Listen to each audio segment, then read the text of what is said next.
All right, guys, welcome to the main page.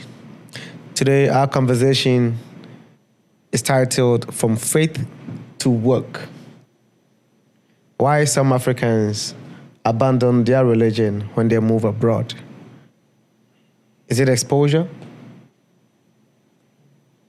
Because sometimes they be questioning their spirituality, and we want to find out why that is. So, in the first place, let me just ask Manka, how spiritual are you? I would say that I have a relationship with God, a personal relationship with God. However, I don't necessarily go to church. Okay. Z, are you spiritual? Yes, I'm very spiritual. Just like Mike, I'm a Muslim, and I kind of follow, I say my 5 daily prayers, but I also feel like I have a personal relationship with God. Oh. I think I second How spiritual that. are you? I'm spiritual. I believe in God. I am also a Muslim. I pray. I think my relationship with God, I take it personal, as is. It's not just the one of faith, but it's like I have a one-on-one relationship with God as well on how I do things. Okay. Manka, let me hit you. How have your spiritual upbringing shaped your worldview? To be honest with you, I wouldn't necessarily feel like, I wouldn't say that my upbringing has had a say in the relationship that I've built with God. I feel like I did the whole, I'm supposed to go to church because my parents took me to church and all of that stuff, you're supposed to go. However, I feel like when I got into my teens, I definitely kind of strayed away from that when I kind of had my own choices to do things. And then it wasn't until mid towards my late 20s that I developed a personal relationship. And that personal relationship is the one that's been standing the test of time because it's my own, as opposed to what society says I'm supposed to do. Okay. So, Kenmo, would you say your upbringing was spiritual, or how would you describe it? Yeah, I was raised in a religious household, so it is spiritual. You know, even though living outside the state, went to Makranta on the weekends and all other stuff. So I think in actuality, I think we all grew up with whatever beliefs our parents have, and in my household, that was the way it was. And for Z, I guess the same too, because as a Muslim, it's hard work. Yeah, but you know what, it gets different for me because I left when I was 10. Yeah, so I'm interested in 0 to 10. Right, so then it was very, it was just a pattern, a routine, right, of how we did things, religiously. Okay. Right. 0 to 10 was blurred for me because I'm in his situation, but when I said what I said was after 10. Yeah. 0 to 10 was blurred. So would you say at a certain point, there was a turning point, right? Facts. There was a turning point. Can you describe that? It's so for me, like I said, 0 to 10 is when it was embedded in me. Right, like I knew I'm a Muslim and I learned the different ways of worship, right? But which is like the topic of today, when I got to the States, then, what kind of happens to everybody happened to me as well. Yeah, we will get into that. Right, exactly. But like 0 to 10 is when you kind of are taught, even told what you're supposed to What do. to do, how to do what you do. Right, but like Micah mentioned, it gets to a point where you kind of have that kind of realization for yourself, right? But the foundation kind of plays a big part as far as where you go, what you decide after you go through your, trials and tribulations. Okay. Manka, would you say there was a particular experience that was a crossroads for you with regards to your faith? I feel like, so basically in my late teens, from the beginning, my parents are, well, my mum is Baptist. So she always took me to a Baptist church. In my late teens, my friends invited me to their church, and they're Seventh-day Adventists, which is completely different to going to church on a Sunday. So I started going to church on a Saturday, but it was for all the wrong reasons. It was like a youth club. It's like I was going to mingle with my friends. And then I guess while I was there, I was hearing things, I'm hearing teachings. That was a crucial point for me because what the things that I did hear, I felt like didn't relate to me. I felt like I wanted to learn about God, and in that denomination, I felt that it was more so focused on rules. You're not allowed to do this, you're not allowed to do that, can't do this, which then pushed me even further away to not having any kind of like practice, religious practice. And then I think when I was in my mid-20s, I got to a point where I was feeling very confused. I wasn't really sure what I wanted to do with myself. I felt like things weren't really going well for me. And I feel like that's when I kind of stripped everything back and was like, okay, let me go back to my core beliefs and build a relationship, a friendship with God and see where that path would lead me. So I guess feeling lost kind of brought me back. This, I think, is common, right? Amongst, I think it's very common. Many young, children who probably are born there or maybe are taken there. And I guess probably for you, Kemo, you would say traveling abroad influenced your spirituality a certain way. And, how did you take it? I think we're all product of our environment, right? Although I mentioned earlier that my 0 to 10 was kind of blurred, it's not that blurred. I remember I went to school in Nima, right? Before I left, I was going to Nima too. I remember even at that age, in between recess, whatever, we'll go and pray, right? Like some of the most, because Nima too wasn't a Muslim school. Mm-hmm. But we'll make time, if it's prayer time, we'll go and pray. Yeah. But from shifting from that to New York, where when you the system is even the adult. You pray in the morning, you go to work, you go and hustle and buff, and then you come home pile it up. Right? So that definitely was a shift. So I'm interested in that because cultural shocks mostly is what shakes people's belief in faith. How did yours pan out, the transition, and actually getting into a space where you are like, what you thought you knew isn't entirely what it is? Sure.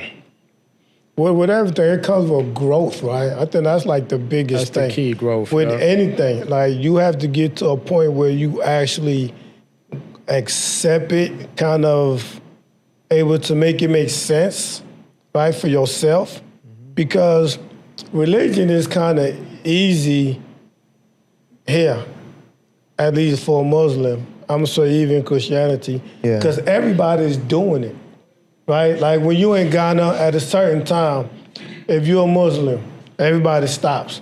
Even if you were somebody, everybody stops. It's time to go pray. Yeah. It's like everybody's on the same time in Ghana. But that wasn't the case abroad, especially for me as a teenager because... Yeah, I'm interested in your teenage years. My teenage years, right? That's the question. You got to realize that America is one of the biggest social place. Like, they make a lot more time for social activities than anything else. So as a kid, I was out from sun up to sundown. I was outside. My friends they're not Muslim. They're not going to stop having fun to go pray. And then if I went back home, I'm not coming back out, right? Because my parents not going to let me go in and out. What are you going back out for? So that phase of your growth, coming from Nima, where all of us are on the same time, Right. you stop, you pray, Right. into an environment where you can do whatever you want, Right. and nobody can probably chastise you for it. Right. How, as a young boy, how did you cope with that? Drugs and alcohol. Right? Keeping it real. Like, that wasn't even a thing, you know, like being like religion, because you was just so caught up, right, in the social activities. You probably was high most of the day, drunk, but you was lit, right? So mentally, you wasn't even there. You wasn't even yourself. You wasn't connected to your body to even be connected spiritually, right? You was having a good time. And adults the same, but they high was work. Yeah, Manka, will you say it's a coping mechanism for young, like adolescents, where what they knew before is not entirely what they are experiencing now when they have that freedom in a very new environment? As you said, what you were being taught from the Baptist church was entirely different from what your friends took you through. I feel like it's definitely, it's like Z said, when everyone is doing the same thing, you go with the majority. Right. So I'm thinking, okay, Saturday night, I'm trying to go to the club. I'm out. I'm not thinking about waking up early and going to church on Sunday. Sunday morning. I'm not doing that. And because the people that I went out with are also Right. not getting up, Right. I don't feel bad. So it was normalized. So it was Yeah. very much normalized. The guilt is gone because you're surrounded with people who have the same mentality as you. So you will say the perception of African spirituality is really, really different when you move into a secular space. Yeah, because you got to also remember, like, look at it, it makes sense. Because, like, even back at home, right, even your parents are on a different time when they go abroad, right? Like Micah mentioned, Sunday, if she's not waking up, that's because the parents not even working out to go to church either. Mm-hmm. They probably working out to go to work. Tired from work. Right. So everybody's on a waking up to go to different work. to go to work. So it's like it's disconnected. Like in America, like I mentioned that within my school, the church and the school used to be as one. Yeah. But that's no longer the same. Like the church is disconnected from the school, right? So even with the parents, and society has become so expensive, that's another thing, to where the adults are having to get up to go get it. They're working 3, 4, 5, 6 jobs to make ends meet.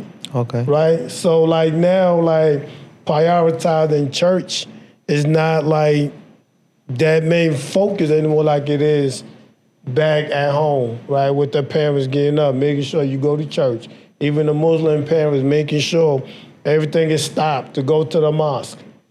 That's not the case, when you're abroad. Okay, so Mo, let me seek your thoughts on this. How easy or difficult is it for young people to cope with being torn between sticking to your roots and relating to the worldviews, like when you're abroad?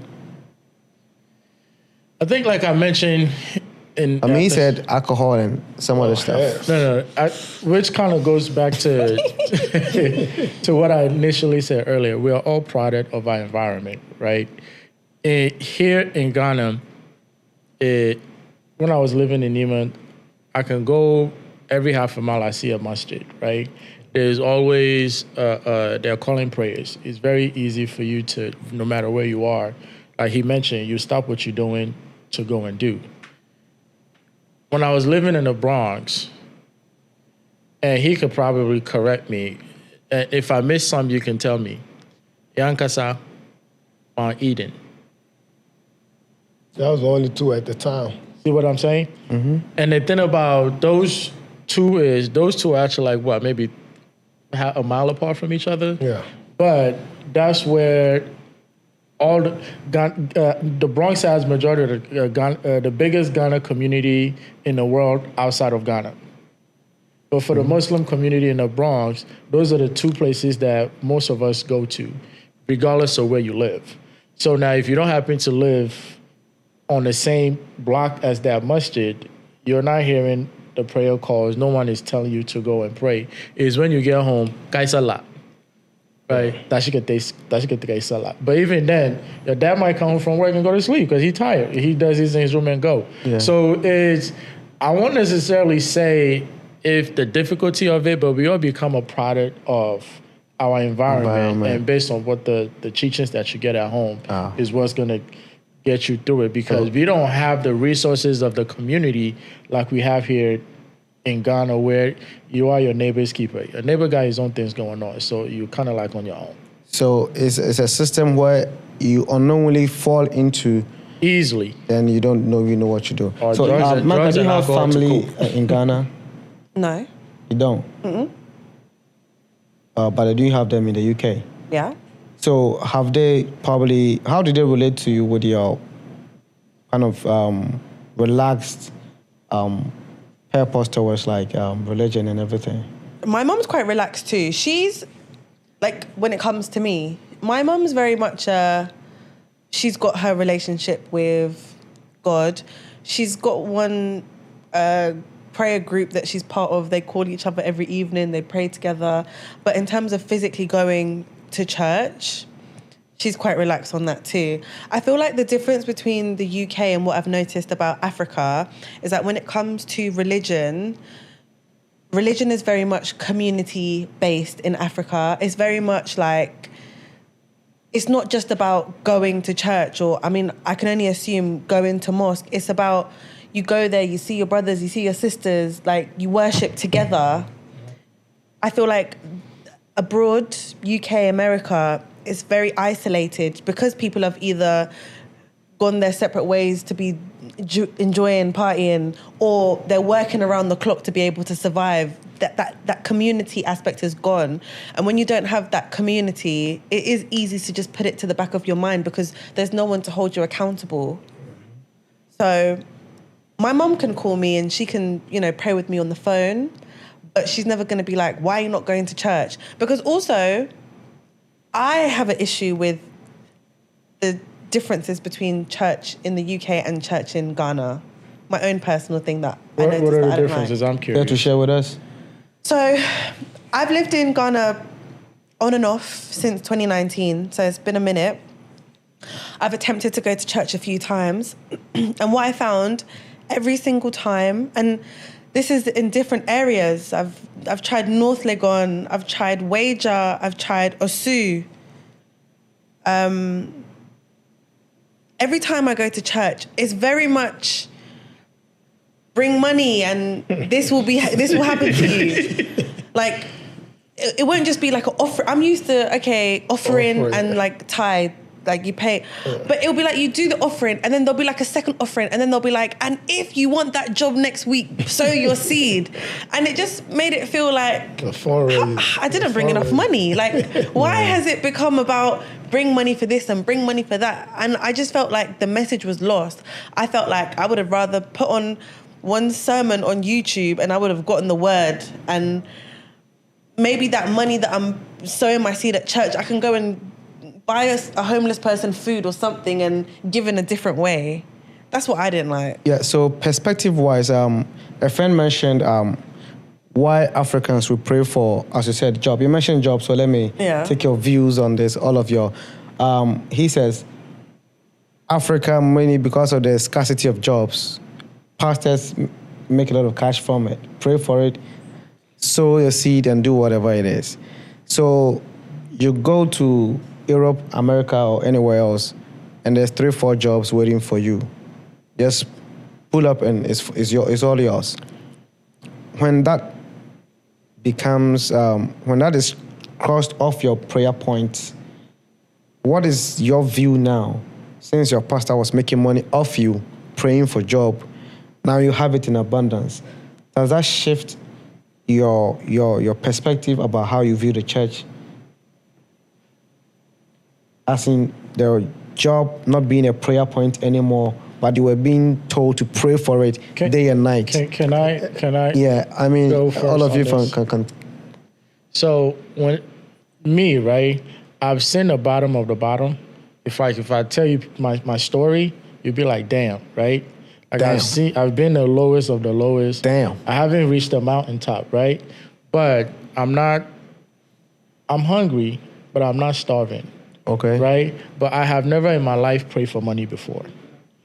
The one thing that I always pray for is health. Yeah, and that's Right. because you're a Muslim. It may be. Oh, they don't sell the big job at the boss. Some people Right. pray for money. It depends on. No, yeah, yeah, Some right. people I prayed for money. But the reason why is I believe if I'm healthy, I can work for it. Right? The concept of like I hear it all the time. Like I see it on TV, you know, like what she say, pray for your visa and pray for abundance of money and all that other stuff. In a way, we are brainwashing our youth and the people because instead of encouraging someone to go and work hard to achieve what you want, you are substituting hard work for, this sounds bad, and don't come for me in the comments, for prayers. You can go and pray and then go to work. But you can't go to church or sit at the mosque all day and just be praying for whatever dreams that you're trying to achieve as if the heavens will open up for it to fall down. You got to put in the work. Faith without works is dead. So let me pick your mind. Z, do you think education and exposure can help us evolve on our spirituality as Africans, as opposed to how we are used to when we see our friends and brothers in the diaspora and we think they are like woke? We think they are woke. I'm not understanding the question. Can you? So can we as Africans educate ourselves and expose ourselves better so that when we see our brothers in the diaspora, we don't think they are woke, as in they are relaxed with their religion, spirituality, and everything? Do we think we need education? No, education can't teach you that. It has to be the experience, right? Like you have to actually experience that because you're talking about the human experience, and you can't read about that. You can't really understand what somebody Goes went through unless you or where you somebody experience it. is, unless you actually. That is like has to be like relative, like through a relationship, right? That you can actually get that understanding. Okay, so this woke word, right? Right. How do we define it? So woke for me is kind of understanding the systemic, as far as for United States, the diaspora of America. I can't too much speak for UK because I don't have the UK experience, Yeah. right? But for the American, for the African American, is actually understanding that, you know, you are of the African root, right? Is understanding that the system is not really built to actually just kind of provide everything for you, like Manka. Manka. Micah and Mo said, like faith without work, right? Dead. And that's what woke is. Like you have to wake up and realize that you actually have to put in the work. The system is not built to just take care of you. You have to realize that there is such a thing as systemic racism, right? You have to understand that there is such a thing as gentrification. You have to really understand what's going on around you, right? To me, that's what woke is, because once you kind of understand what's going on, then you can kind of start to kind of do things accordingly to make sure that. So, you're Kimo, okay. will you say that is spilling over, the spillover effect of whatever feelings we get from that is affecting our religion as people when we are in abroad? I think in abroad, like what he said is, it's very difficult to be outside of Ghana I grew up in New York, and I've been living in Atlanta for like 20 years now, right? For the average person, if you want to make it, and you're going to church 3-4 days a week, That's right? impossible. Because you want to be, okay, you're a member of the church, you're in a choir, you're whatever other titles that they have, you have rehearsal and all that other stuff. When are you going to have time to go to work? Because there's nobody paying your bills. You got to pay yourself. But you can still be spiritual, go to church, go spend your 2 hours on Sunday, and then your pastor has to go to work. So he's not even, when it's time, he got to go. So everybody have things to do. But here, the pastors here, the church is their job. That is their career. That's how they make their money. The longer they keep you there, the longer they keep asking for that offering, that's how they're getting paid. So let me ask Manka this. Were there any cultural shocks that challenged your previous beliefs ever? What, besides the money? Yeah, I mean, because now you came from the UK to Ghana. Yeah. So has there been a cultural shock that has challenged your beliefs either way? I mean, aside from the money that I mentioned, the only other shock that I faced was, like Mo said, how often people are going to church. Like, there's evening worship, there's morning worship, there's choir practice. Midday halftime. And I'm like, yeah, like people are going to, coming to Ghana is the only time that I've seen that on a Sunday there could be 3 different worship times that they're doing the same sermon. I'm not used to that. I'm used to, you go to church at 10:30 and you're done by 12. And that's it. So I feel like church is, people are spending more time at church than home. So you think organized religion is limiting in this global landscape? Because you're essentially putting all your eggs in one basket. You share the same sentiment? That what organized Religion. is what? Does it limit us as a people? On the continent of Africa, yes, because it's becoming more of Like a cult. business than the spiritual that is supposed to be by guiding us is becoming more of business. The biggest people on our continent are the pastors. There's no reason why you should be coming to church driving a Maybach and your congregation is showing up in church walk. Or like you'll be driving through a car, all the billboards are church, church, church. Not even actual business. Maybe because we're actually bad people, we need salvation. No, what? My issue with organized religion, and that's from all sectors, right? Yeah. Is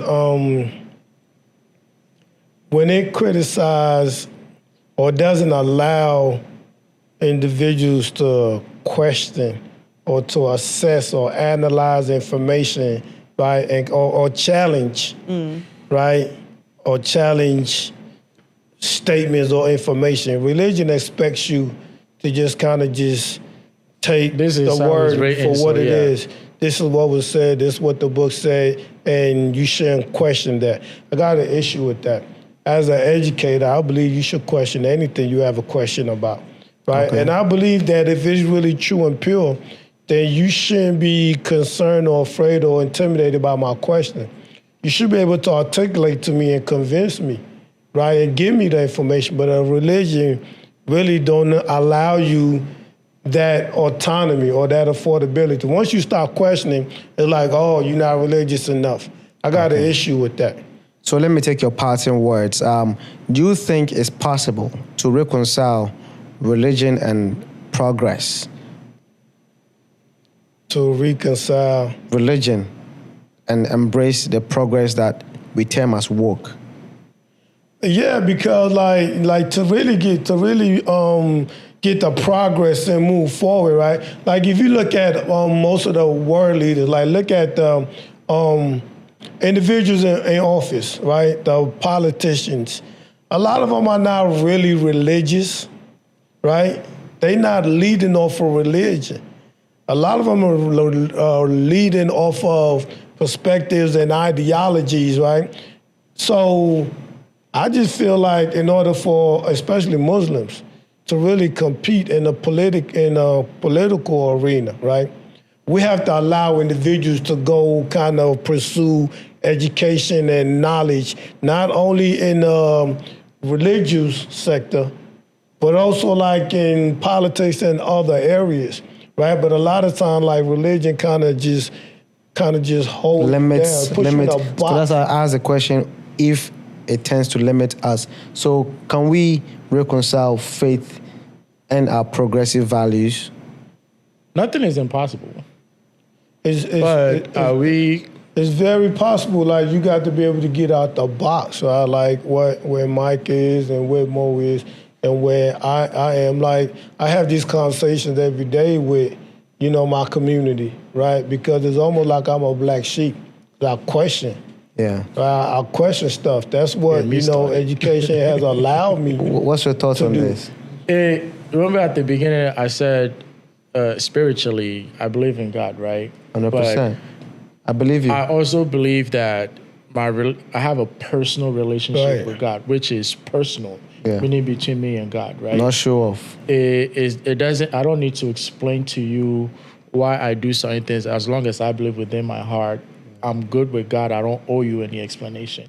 I think that is very important. If you have that level of relationship with God, there's no way you could do the next person wrong. Yeah, right? so that's on the morality side. On the morality side. But we have people that go to imams because they want to do something bad to somebody, right? Yeah. They don't go to imams. But you know what I mean. I don't know. Right. But I know they don't go to imams. They don't go to not those type of imams, but you know what I'm talking about. And then you got those people that, you go to church every day and then they still go and seek somebody because they want to harm somebody or they have bad intention. Right. You can't say you believe in God and then you want what's bad for the next person, right? 100%. And I tell people, Z will tell you, I am the most argumentative person you'll ever meet, but there's never no malice behind it. All right. So, Menka, do you think it's really possible to reconcile our faith and our progressive values too, right? I'm with these two in the sense that if everybody kind of stepped away from the organization of it all and started to have more of a personal journey, a personal walk, I feel like that in itself would unify a lot of people as opposed to this is what the system says we're supposed to do, so let's all do it. And it would make a lot more sense. And then we have to be in a space where we allow and accept individuals to have their own experience. Yeah. But we're not there yet. It's almost like if I say I'm a Muslim, I have to be in a certain box. Be a certain way. Because if I say I'm a Christian, if they leave you, you might do stuff. You might do crazy stuff. There's so many it's things. just a mindset, right? Like, we have to be in a space where we're comfortable enough within our practice, right? Yeah. To allow individuals to have their own personal relationship and their own practice, right? We can come to the, somebody mentioned that now, like the buildings, like the church and the mosque has just now become just a place, just a symbol where we just come and we just worship. And we've gotten away from the actual part of religion where we actually deal with the community issues. Yeah. Right? We just come in and we just worship and go about our ways. And it's like, we hold people accountable to be like us. No, you're a Muslim, you have to be a Muslim like me. You have to worship how I worship. And we have to allow individuals. I think we should have a second session for this conversation all too soon. I mean, we're out of time. And I know Z has a lot of stuff to say. Everybody did. Because the issues of faith and progress is really very touchy. Everybody has their opinion about it. And I think it is beautiful to see how life is progressing with all the limitations that people might feel religion brings, but we still thrive. And that is it for our conversation today on the main page. Hopefully we see you next time.